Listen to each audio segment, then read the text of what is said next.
Mars media நேயர்களுக்கும் அன்பர்களுக்கும் இந்த நாள் இனிய நாளாக அமைய எல்லாம் வல்ல இறைவனை பிரார்த்திக்கின்றோம். இந்த சேனல் உங்களுக்கு பிடிச்சிருந்தா மறக்காம சப்ஸ்கிரைப் பண்ணுங்க, ஷேர் பண்ணுங்க, லைக் பண்ணுங்க, கமெண்ட் பண்ணுங்க. எனதருமை ரிஷபராசி நேர்களே, இந்த பதிவில் நம்ம என்ன பார்க்க போறோம் அப்படின்னா 2024ஆம் ஆண்டு ஆகஸ்ட் மாத ராசி பலன்.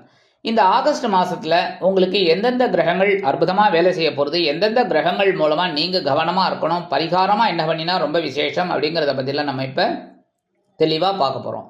என்ன ஒண்ணு, மாசம் ராசி பலன் வருது, ஆனா எனக்கு ஒண்ணுமே நடக்கலையே சுவாமி, திருமணம் நடக்கல, குழந்தை பாக்கியம் இல்லை, உத்தியோகம் கிடைக்கல, ஒரு முன்னேற்றம் இல்லை அப்படின்னு நிறைய பேர் புலம்புறது புரியுறது.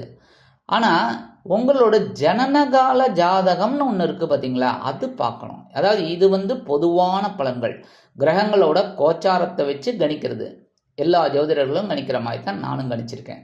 அப்போ இந்த மாதிரி இப்படி நடக்கும் அப்படின்னு சொல்கிறது பொதுவான பலன்கள். உங்களுக்கு சில வேலைகளில் நடக்கலை, சில காரியங்கள் நடக்கலை. இப்போ நான் சொன்னேன் பாருங்க, திருமணம், உத்தியோகம் இப்படின்னு, அந்த மாதிரி இருக்கும்போது உங்களோட ஜனனகால ஜாதகத்தை தான் பார்க்கணும். அப்போ இதை என்னோட வாட்ஸ்அப் நம்பருக்கு அனுப்பிச்சு நீங்கள் ஜிபே பண்ணி நீங்கள் அந்த பரிகாரத்தை கேட்டு அதை பண்ணினீங்கனாலே உங்களுக்கு ஒரு ரெமெடி கண்டிப்பாக கிடைக்கும். ஒரு நல்ல உத்தியோகம், இல்லைன்னா நல்ல திருமணம், நல்ல ஒரு குழந்தை பாக்கியம், இதெல்லாம் கிடைக்கிறதுக்கு வாய்ப்புகள் உங்களை தேடி வரும். சரி, இப்போ இந்த 2024ஆம் ஆண்டு ஆகஸ்ட் மாதம் எப்படிப்பட்ட பலன்களை அள்ளித்தரும் அப்படிங்கிறத பற்றி நம்ம இப்போ பார்க்கலாமா? இப்போ ராசிநாதனும் பகைரோன ரோகாதிபதியுமான சுக்கிர பகவான் சுகஸ்தானமாகிய 4ஆம் இடத்துல இருக்கார். உங்களுக்கு இந்த சுக்கிர பகவான் ராசிநாதனாக அமைஞ்சது ரொம்ப அதிர்ஷ்டம். சந்தோஷத்துக்கு குறைவே இல்லை, சந்தோஷமாக இருக்கணும். அதாவது கையில் காசே இல்லை, பர்ஸில் காலி, ஆனாலும் உங்கள் மனசு சந்தோஷமாக இருக்கும். அதுதான் இந்த ப்ளஸ் பாயிண்ட்டே இந்த ரிஷபராசி அன்பர்களுக்கு. அதேமாதிரி இந்த ரிஷபராசி அன்பர்கள் உழைப்பிற்கு அஞ்சாதவர்கள். எப்படி அப்படின்னா, கடுமையாக உழைக்கிறோம், கடைசி வரைக்கும் உழைக்கணும். சூப்பரான ஒரு இது உங்களோட தாட்டு. அதாவது கடுமையாக உழைக்கணும், கடைசி வரைக்கும் உழைக்கணும். என்ன ஒரு அற்புதமான ஒரு ராசியை சேர்ந்தவர்கள் நீங்கள். ஏன் மனக்குழப்பத்திற்கு ஆளாகிருங்க? ஆளாக வேண்டிய அவசியமே கிடையாது. சந்தோஷத்தை சந்தோஷமாக எடுத்துன்னு அப்படியே வாழ்க்கையை ரன் பண்ணிட்டு போயிட்டே இருங்க, அவ்வளோதான். உங்கள் ஜாதகத்தை பாருங்க, என்ன பண்ணணும், ஏது பண்ணணும், போயிட்டே இருங்க, முடிஞ்சு போச்சு. ஏன் அப்படின்னா, இந்த ராசிநாதன் தான் உங்களுக்கு பகைரோன ரோகாதிபதி, 6ஆம் இடத்து அதிபதியும் இவர் தான். ஆக ஒரு வம்பு வழக்கு, ஒரு அவமானம், இதெல்லாம் தேடி கொடுக்குறவரும் இவர் தான். எதனால? நீங்கள் கடுமையாக உழைக்கிறேன்னு சொல்லிட்டு நீங்கள் தேவையில்லாத பிரச்சனைகள் எல்லாம் நீங்கள் தலையிட்டுக்கிறதுனால தான் உங்களுக்கு அந்த பிரச்சனைகள் தேடி வருது. அதனால தான் உங்களுக்கு வம்பு வழக்கு அவமானம் இதெல்லாம் தேடி வருது. அப்போ இதெல்லாம் நீங்கள் மீட் அவுட் பண்ணணும் அப்படின்னா உங்களுக்கு எப்போவுமே பார்த்தீங்கன்னா உங்களுக்கு ஒரு இல்வாழ்க்கை அமைஞ்சோன்னு தான் ஒரு தெளிவு கிடைக்கும். அதுக்கப்புறம் பார்த்தீங்கன்னா ஒரு குழந்தை பாக்கியம் கிடைச்சோன்னு தான் உங்களுக்கு எல்லாமே தெளிவு கிடைக்கும். ஆக இந்த ராசிநாதனம் பகைரோன ரோகாதிபதியான சுக்கிர பகவான் சுகஸ்தானமாகிய 4ஆம் இடத்துல இருக்கிறது ரொம்ப விசேஷம். தாயார் வழி உறவினர்கள் உங்களுக்கு ஆதரவாக இருப்பாங்க. வெளியூர் அல்லது வெளிநாட்டு பயணங்களின் மூலம் உங்களது வாழ்க்கையில் சில நன்மைகள் உண்டாகும். அதேமாரி உறவினர்கள் உங்களுக்கு ஆதரவாக இருப்பார். சரியா? உத்தியோகத்தில் நீங்கள் எதிர்பார்க்குற அந்த உயர்வுகள்லாம் வரத்துக்கு வாய்ப்புகள் இருக்குது. அதே மாதிரி தொழில் வியாபாரமும் ஓரளவுக்கு ஆசிட்டிஸ் அப்படியே அழகாக ரன்னிங்கில் போயிட்டே இருக்கும், கவலைப்பட வேண்டாம். 26/8/2024 முதல் இந்த சுக்கிரபகவான் எங்கே வரப்போறாருன்னு பார்த்தீங்கன்னா பஞ்சமஸ்தானமாக 5ஆம் இடத்துக்கு வந்துடுறாரு. 5ஆம் இடம்ங்கிறது பரவாயில்லை, நல்ல இடம் தான். ஆனால் அந்த இடத்துல பார்த்தீங்கன்னா கன்னி ராசி நீச்சம் அடைஞ்சிடுறாரு. அப்போ நீச்சம் அப்படின்னாலே என்ன, பலம் இழக்கிறது. பலம் இல்லை அப்படிங்கும்போது அவரால் என்ன நடக்கும்? ஒன்றும் நடக்காது. அதுக்கு நீங்கள் என்ன பண்ணணும் அப்படின்னா, ஆன்மீக விஷயங்களில் நீங்கள் உங்களோட கவனத்தை செலுத்துங்க. அப்போ உங்களுக்கு சில நன்மைகள் கண்டிப்பாக உண்டாகும். குழந்தைகளின் மூலம் சில நேரங்களில் மனக்குழப்பங்கள், மனக்கிலேசங்கள் இருக்கலாம். அதுக்காகத்தான் ஆன்மீக விஷயங்களில் போனீங்கன்னா உங்களுக்கு ஒரு தெளிவு கிடைக்கும். அடுத்தபடியே 7-12 கூடிய அதிபதி செவ்வாய், 8-11 கூடிய அதிபதி குரு பகவானுடன் இணைந்து உங்கள் ஜென்மராசியில் இருக்கார். ஜென்மராசி அப்படிங்கும்போது குரு பகவான் இருந்துட்டு சில குழப்பத்தை கொடுத்துட்டு இருக்கார். உத்தியோகத்தில், தொழில் வியாபாரத்தில், எல்லா விஷயத்துலையும், குடும்பத்துலேயும் சரி, சந்தோஷத்தையும் கொடுத்துட்டு அதே சமயம் குழப்பத்தையும் கொடுத்துட்டு இருக்கார். ஆனால் இந்த 7-12 கூடிய அதிபதி செவ்வாய் வந்தோடனே கொஞ்சம் உஷ்ணம் அதிகமாகுது, கோபம் அதிகமாகுது, முன்கோபம் அதிகமாகுது, எல்லாமே ஓரளவுக்கு ஓகே. ஆனாலும் சில நேரங்களில் சந்தோஷமான சில நிகழ்ச்சிகள்லாம் நடக்கிறது. ஏன்னா இந்த குரு பகவான் தனது 5ஆம் பார்வையாக 5ஆம் இடத்தையும் 7ஆம் பார்வையாக 7ஆம் இடத்தையும் 9ஆம் பார்வையாக 9ஆம் இடத்தையும் பார்க்கறது ரொம்ப விசேஷமான பலன்களை உங்களுக்கு கொடுக்கும். குழந்தைகளின் மூலம் சில மனக்குழப்பங்கள் இருந்தாலும் மன சந்தோஷம் உண்டாகும். வாழ்க்கை துணை மூலமாக சில குழப்பங்கள் இருந்தாலும் அவர்களின் மூலம் சில சந்தோஷம் உண்டாகும். தந்தையார் மூலமாக சில குழப்பங்கள் இருந்தாலும் அவரின் மூலம் சில சந்தோஷங்கள் உண்டாகும். எல்லாமே உங்களுக்கு 50-50 அப்படியே போயிட்டே இருக்கும் ஆஸ் இட் இஸ். அதனால் உங்களோட வாழ்க்கைன்னு பார்த்தீங்கன்னா அப்படியே போயிட்டு இருக்கும், கவலைப்பட வேண்டாம். 26/8/2024 முதல் இந்த செவ்வாய் பகவான் 7-12 குடைய அதிபதி, களத்திராதிபதி, விரையாதிபதி எங்கே வரப்போறாருன்னு பார்த்தீங்கன்னா உங்களுடைய தனவாக்கு குடும்பஸ்தானமாக்கி 2ஆம் இடத்துக்கு வந்துடுறார். 2ஆம் இடம்ங்கிறது ரொம்ப சூப்பர்.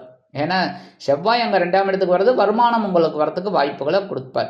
அதேமாரி கொடுத்த வாக்குறுதிகளை ஓரளவுக்கு காப்பாற்றிடுவாங்க. குடும்ப உறுப்பினர்களின் தேவைகளையும் நீங்கள் அருமையாக பூர்த்தி செய்யக்கூடிய ஒரு வாய்ப்புகளும் உங்களை தேடி வரும். இப்போ சீருடை பணியாளர்களாகிய காவல், இராணுவம், தீயணைப்புத்துறை, மருத்துவத்துறையில் வேலை பார்க்கும் அன்பர்களுக்கு எதிர்பார்க்கும் இடமாற்றம், பதவி மாற்றம், பதவி உயர்வு, சம்பள உயர்வு அருமையாக வந்து சேர்வதற்கு வாய்ப்புகள் கூடி வரும். 2-5 குடைய அதிபதி புதன் எங்கே இருக்காருன்னு பார்த்தீங்கன்னா சகாயஸ்தானமாக்கிய 3ஆம் இடத்துல இருக்கார். 2-5னாலே ரொம்ப விசேஷம். ஏன்னா 2ஆம் இடம் தனவாக்கு குடும்பஸ்தானம், அதே சமயம் 5ஆம் இடம்ங்கிறது பஞ்சமஸ்தானம், பூர்வீக ஸ்தானம், பூர்வ புண்ணிய ஸ்தானம். அப்படி இருக்கிற பட்சத்தில் இந்த புத பகவான் உங்களுக்கு இந்த ரிஷபராசி அன்பர்கள் செய்ய வேண்டியது என்ன அப்படின்னா புத்தி கூர்மையை வச்சே பழச்சிக்கணும். அதை நல்ல விதமாகவே யூஸ் பண்ணிங்கன்னா கண்டிப்பாக நல்லது நடக்கும். கெட்ட விதமாக யூஸ் பண்ணிடப்படாது, அந்த மாதிரி பண்ணப்படாது. ரைட்டா? அப்போ 2-5 குடைய அதிபதி புத பகவான் 3ஆம் இடமாகிய சகாயஸ்தானத்தில் இருக்கிறது ரொம்ப விசேஷம். இளைய உடன்பிறப்புகள் அனுகூலமாக இருப்பார்கள். அரசியல்வாதிகளுக்கு முன்னேற்றமான ஒரு சூழ்நிலை. அதேமாரி உத்தியோகத்தில் தன்னம்பிக்கையோடு செயல்படுவீங்க. தொழில் வியாபாரத்துலையும் இப்படித்தான் அப்படிங்கிற மாதிரிலாம் இருப்பீங்க. கண்டிப்பாக ஒரு உயர்வுகள் உங்களுக்கு இருக்குது. அதேமாரி குழந்தைகள் ஆதரவாக இருப்பாங்க. குழந்தைகளின் முன்னேற்றம் உங்களுக்கு மனசில் ஒரு மகிழ்ச்சியை கொடுக்கும். 31/8/2024 முதல் இந்த புத பகவான் எங்கே வரப்போறான்னு பார்த்தீங்கன்னா சுகஸ்தானமாக 4ஆம் இடத்துக்கு வந்துடுறார். மனசில் ஒரு சந்தோஷம் கண்டிப்பாக கிடைக்கும். பொன் பொருள் ஆடை ஆபரண சேர்க்கை உண்டாகும். அடுத்தபடியாக சுகாதிபதி யார்? சூரிய பகவான். சுகாதிபதி சூரிய பகவான். நீங்கள் பண்ண வேண்டியதெல்லாம் அதான். காலையில் எழுந்தோடனே சூரிய நமஸ்காரம் பண்ணுங்க. சுகத்தை கொடுக்குறவரே அவர் தான். சுகாதிபதி எங்கே இருக்காருன்னு பார்த்தீங்கன்னா சகாயஸ்தானமாகிய 3ஆம் இடத்துல இருந்து உங்களுக்கு தைரியத்தை கொடுத்துட்டுருக்கார். தைரியத்தை நல்லா கொடுப்பார், தன்னம்பிக்கை கொடுப்பார், உத்வேகத்தை கொடுப்பார், உற்சாகத்தை கொடுப்பார். எல்லாத்தையும் பிடிச்சிக்கோங்க, தைரியமாக இருங்கோ. உத்தியோகத்தில் உங்கள் வேலை என்னவோ அதை அற்புதமாக செய்யுங்கோ. அதேமாதிரி தொழில் வியாபாரம் என்னவோ அதை அழகாக எப்படி ஸ்கெட்ச் போட்டு பண்ணணுமோ அந்த மாதிரி பண்ணுங்கோ. அற்புதமான பலன்கள் உங்களுக்கு கண்டிப்பாக வரும். அதேமாரி உறவினர்கள் ஆதரவாக இருப்பாங்க. இந்த நேரத்தில் எடுக்கிற காரியங்கள் அற்புதமாக இருக்கும். இளைய உடன்பிறப்புகள் அனுகூலமாக இருப்பார். மூஞ்சியை திருப்பின்னு போனவாள்லாம் இப்போ உங்களை பார்த்து தேடி வருவாங்க. என்ன அதேமாரி உறவினர்கள்லாம் பாதி பேர் பார்த்தீங்கன்னா உங்களை திரும்பி கூட பார்க்காம இருப்பாங்க. அவங்கெல்லாம் இப்போ விரும்பி வருவாங்க. எப்படி திரும்பி பார்க்காதவங்க இப்போ விரும்பி வருவாங்க. பட் நீங்கள் எப்படின்னா ரிஷபராசியை சேர்ந்தவர்கள் பரவாயில்ல, ஏதோ கால நேரம் அப்படி இருந்தாங்க, இப்போ சேர்ந்து வராங்க, ரைட் அப்படின்னு ஏற்றுப்பீங்க. அந்த ஒரு நல்ல மனசு தான் உங்களை காப்பாற்றிக்கிட்டு இருக்கு. ஸோ அதை அப்படியே மெயின்டைன் பண்ணிக்கோங்க, தப்பே கிடையாது. சரியா? அடுத்தபடியாக இந்த 17/8/2024 முதல் இந்த சுகாதிபதி சுகஸ்தானமாகி 4ஆம் இடத்துக்கு வந்து ஆட்சி அமைக்கிறார். சிம்ம ராசியில் ஆட்சி.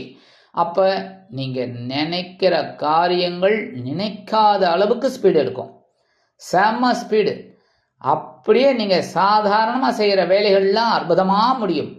வருமான வாய்ப்புகள் அதிகரிக்கும். சில பேருக்கு பொன் பொருள் ஆடை ஆபரண சேர்க்கை உண்டாகும். அதே மாதிரி சில பேருக்கு பார்த்தீங்கன்னா இந்த வீடு மனை வாகனம் இதெல்லாம் வாங்கக்கூடிய ஒரு யோகம் உண்டாகும். சில பேருக்கு பார்த்தீங்கன்னா பழைய வாகனம் ரொம்ப பிரச்சனை கொடுத்துட்டு இருக்குப்பா, இதெல்லாம் விற்றுட்டு வேற ஒரு நல்ல வாகனமாக வாங்கணும், வண்டி வாங்கணும் அப்படின்னு நினைக்கிற வாழ்க்கைலாம் இது அற்புதமான ஒரு நேரம். கண்டிப்பாக வாங்குறதுக்கு ஒரு வாய்ப்புகள் உங்களை தேடி வரும். அதே மாதிரி உறவினர்கள் ஆதரவாக இருப்பாங்க. வெளியூர் அல்லது வெளிநாட்டு பயணங்கள் உங்களுக்கு அற்புதமான ஒரு மன நிறைவை மன சந்தோஷத்தை கண்டிப்பாக கொடுக்கும். 9-10 குடைய அதிபதி சனீஸ்வர பகவான் ஜீவனஸ்தானமாகிய 10ஆம் இடத்துல வக்ரகதியில் இருக்கார். உத்தியோகத்தில் கொஞ்சம் பரபரப்பாக தான் இருக்கணும். சரியா? அதாவது உங்களோட வேலை என்னவோ அதை கரெக்டாக பண்ணிட்டு தான் இருக்கணும். அது சாதாரணம், எல்லாருமே அப்படி தான் பண்ணணும். பட் நீங்கள் கூடுதல் கவனம் எடுத்துக்கணும். ஏன்னா வக்ரகதியில் இருக்கார். ஜீவனாதிபதி ஜீவனஸ்தானத்தில் வக்ரகதியில் இருக்கார். ஏன்னா இந்த பாக்கியத்தெல்லாம் அனுபவிக்கணும். பாக்கியாதிபதியும் இவர் தான். அதனால இந்த பாக்கியத்தெல்லாம் அனுபவிக்கணும்னா எல்லா விஷயத்துலையும் கவனமாக இருக்கணும். அதேமாதிரி தொழில் வியாபாரத்துலையும் கவனமாக இருக்கணும். எடுக்கிற காரியங்கள்லையும் கவனமாக இருக்கணும். ஆனாலும் சில பேருக்கு பார்த்திங்கன்னா அந்த வீடை பராமரிக்கிற ஒரு செலவெல்லாம் வரத்துக்கு வாய்ப்புகள் இருக்குது. வீடை இப்படி கட்டலாம், அப்படி கட்டலாம், ஏதாவது பண்ணலாம் அப்படிங்கிற மாதிரிலாம் வீடை ரைஸ் பண்ணலாம், இல்லை ஒரு ரூம் போடலாம், இல்லை ஏதோ ஒன்று உங்களுக்கு தோணும். அந்த பராமரிப்பு வேலையெல்லாம் பண்ணக்கூடிய ஒரு வாய்ப்புகள் உங்களுக்கு உண்டாகும். அடுத்தபடியாக ராகு பகவான் லாபஸ்தானத்தில் இருக்கிறது அற்புதமான பலன்கள். ஏன்னா ராகு பிரம்மாண்டத்துக்கு அதிபதியே ராகு தான். அப்போ இந்த ராகு மனசில் உட்காந்துட்டு உங்களுக்கு சில வேலைகளை பிரம்மாண்டமாக செய்யக்கூடிய ஒரு அமைப்பை ஏற்படுத்தி கொடுப்பார். அப்போ நீங்கள் என்ன பண்ணணும், எல்லாத்தையும் நீங்கள் பயங்கரமாக யோசித்து ரொம்ப சூப்பராக கொண்டு போகணும். அப்போ உங்களுக்கு வெற்றி மேல் வெற்றி தான். சரியா? அடுத்தபடியாக இந்த வெளியூர் இல்லை வெளிநாடு போய் படிக்கணும்னு நினைக்கிற குழந்தைகள்லாம் தாராளமாக இந்த நேரத்தை உபயோகப்படுத்திக்கலாம். சரியா? அதேமாரி உத்தியோகத்துக்கு போய் உத்தியோகம் பார்க்கணும்னு நினைக்கிறவாலும் அந்த நேரத்தை உபயோகப்படுத்திக்கிறது ரொம்ப நல்லதுங்க. தொழில் வியாபாரமும் ஓரளவுக்கு நல்லபடியாக போகும். உத்தியோகத்தில் இருக்கிறவாள்லாம் உங்கள் வேலைகளை என்னவோ அதை அற்புதமாக பார்த்தீங்கன்னாலே அந்த முயற்சிகள் உங்களுக்கு வெற்றியை கொடுக்கும். அடுத்தபடியாக கேது பகவான் பஞ்சமஸ்தானத்தில் 5ஆம் இடத்துல இருக்கார். 5ஆம் இடத்துங்கும்போது குழப்பமும் இருக்கும், சந்தோஷமும் இருக்கும், ஒரு தெளிவை கொடுப்பார், குழப்பத்தை கொடுத்து தெளிவை கொடுப்பார். இப்படி பண்ணு அப்படி பண்ணுன்னு. அப்போ அதெல்லாம் நீங்கள் எடுத்துக்கிட்டு அதெல்லாம் முன்னேற்றத்தை ஒரு தடை அப்படின்னு நினைக்காம முன்னேற்றத்திற்கான வாய்ப்பு அப்படின்னு எடுத்துக்கிட்டு செஞ்சீங்கன்னா கண்டிப்பாக உங்களுக்கு உயர்வுகள் கிடைக்கும். இந்த நேரத்தில் நீங்கள் ஆன்மீக விஷயங்களில் நீங்கள் ஈடுபாடு பண்ணினீங்க அப்படின்னாலே உங்களுக்கு சந்தோஷம் கண்டிப்பாக வந்து சேரும். குழந்தைகளின் மூலம் சில மனக்குழப்பங்கள், மனக்கிளேசங்கள், மனச்சங்கடங்கள் இருந்தாலும் குழந்தைகளின் மூலமாக சில முன்னேற்றங்களும் உங்களுக்கு வந்து சேரும். குழந்தைகளின் மூலம் சில மன மகிழ்ச்சியான சம்பவங்களும் நடைபெறும். சரி, பரிகாரமாக என்ன பண்ணினா ரொம்ப விசேஷம், கஞ்சனூர் போயிட்டு வாங்கோ. போயிட்டு வர்றது ரொம்ப விசேஷம். சுக்கிரஸ்தலம் போயிட்டு பகவான் வழிபாடு பண்ணிட்டு வாங்கோ, கண்டிப்பாக நல்லது நடக்கும். சரி, எங்களால் முடியல சுவாமி, அவ்வளோ தூரம்லாம் போக முடியாது, செலவு பண்ண முடியல, சரி இல்லை சில நேரங்களில் சில லீவு கிடைக்கிறதுக்கு முடியல, அந்த மாதிரிலாம் ஒரு இது இருக்குது. அப்படிங்கிற பட்சத்தில் நீங்கள் பக்கத்தில் இருக்கிற பெருமாள் கோயிலுக்கு போயிட்டு பெருமாளை முதல்ல வழிபாடு பண்ணிவிடுங்க. அடுத்து தாயாரை மனமுருகி வழிபாடு பண்ணி அங்கே ஒரு 10 நிமிஷம் உட்காருங்கோ. சரியா? தாயார் சன்னதியில் ஒரு 10 நிமிஷம் இல்லை ஒரு 2 நிமிஷம் நின்றுட்டு நீங்கள் அம்பாளை பார்த்துட்டு வாங்கோ, கண்டிப்பாக நன்மைகள் உங்களுக்கு கண்டிப்பாக கிடைக்கும். அடுத்தபடியாக முக்கியமான ஒரு பெரிய விஷயம் என்னென்னா விநாயக பெருமானை வழிபாடு பண்ணுங்கோ. சங்கடகர சதுர்த்தி இல்லைன்னா வளர்பிறை சதுர்த்தி இல்லைன்னா திங்கக்கிழமை வழிபாடு பண்ணுறது ரொம்ப விசேஷம். அந்த விநாயக பெருமானை நீங்கள் மனமுருகி வழிபாடு பண்ணி அருகம்புல் அணிவித்து வழிபாடு பண்ணிட்டு வாங்கோ. அதே மாதிரி ஓம்கம் கணபதியே நமக தினந்தோறும் ஒரு 11 தடவை சொல்லுங்கோ. காலையில் எழுந்தோடனே ஓம்கம் கணபதியே நமக 11 தடவை சொல்லிட்டு வாங்கோ.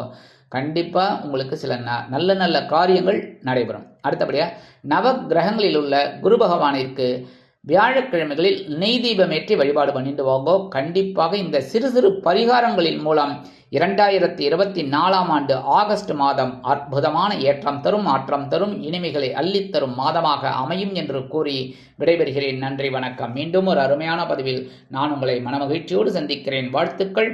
வாழ்க வளமுடன். இந்த சேனல் உங்களுக்கு பிடிச்சிருந்தா மறக்காம சப்ஸ்கிரைப் பண்ணுங்க, லைக் பண்ணுங்க, ஷேர் பண்ணுங்க.